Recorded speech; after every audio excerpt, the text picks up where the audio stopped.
అందరికీ నమస్కారం.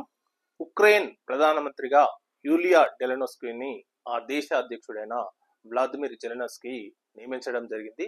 ముఖ్యంగా యూలియా స్వెరడెన్కోకు సంబంధించి ఆమె గత కొంతకాలం ఎప్పుడైతే రష్యా ఉక్రెయిన్ యుద్ధం కొనసాగుతుందో అప్పటి నుంచి ఆమె ఆర్థిక మంత్రిగా కొనసాగుతుంది. సో వివిధ దేశాలతో సంప్రదింపులు మరియు వాణిజ్య సంబంధాలు మరియు సత్సంబంధాల విషయంలో ఆమె విశేషమైన ప్రతిభను కనబర్చినను ఆమెను యూలియా స్వెరడెన్కోను ఉక్రెయిన్ ప్రధానమంత్రిగా వ్లాదిమిర్ జెలెన్స్కీ నియమించడం జరిగింది. సో ఉక్రెయిన్ ఎలక్షన్స్ కు సంబంధించి ఆ దేశ రాజ్యాంగాల ప్రకారం దాదాపు 5 సంవత్సరాలకు ఒకసారి ఎలక్షన్స్ జరగాల్సి ఉన్న దాదాపు 2019లో ఎలక్షన్స్ జరిగి ఆ తర్వాత 2023లో ఎలక్షన్స్ జరగాల్సి ఉన్న కానీ రష్యా ఎప్పుడైతే ఉక్రెయిన్ పై సైనిక చర్య చేపట్టిందో ఉక్రెయిన్ కూడా ఆ దేశంలో సైనిక చట్టాన్ని అమలు చేయడం జరిగింది.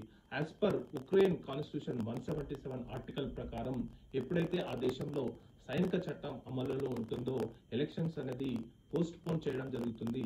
ప్రతి 90 రోజులకు ఒకసారి దాన్ని ఇంటర్వ్యూ చేయడం జరుగుతుంది అనమాట. ప్రజెంట్ గా ఆగస్టు 2025 వరకు ఆ దేశంలో సైనిక చట్టం అమల్లో ఉంటుందని చెప్పి ఆ దేశ పార్లమెంట్ అనేది చెప్పడం జరిగిందనమాట. సో ఈ విధంగా ఈ విశేష అధికారాలు ఉన్న ఉక్రెయిన్ ప్రెసిడెంట్ అయిన వ్లాదిమిర్ జెలెన్స్కీ ప్రెసిడెంట్ గా యూలియా స్వెరడెన్కోను ప్రధానమంత్రిగా నియమించడం జరిగిందనమాట. Thank you.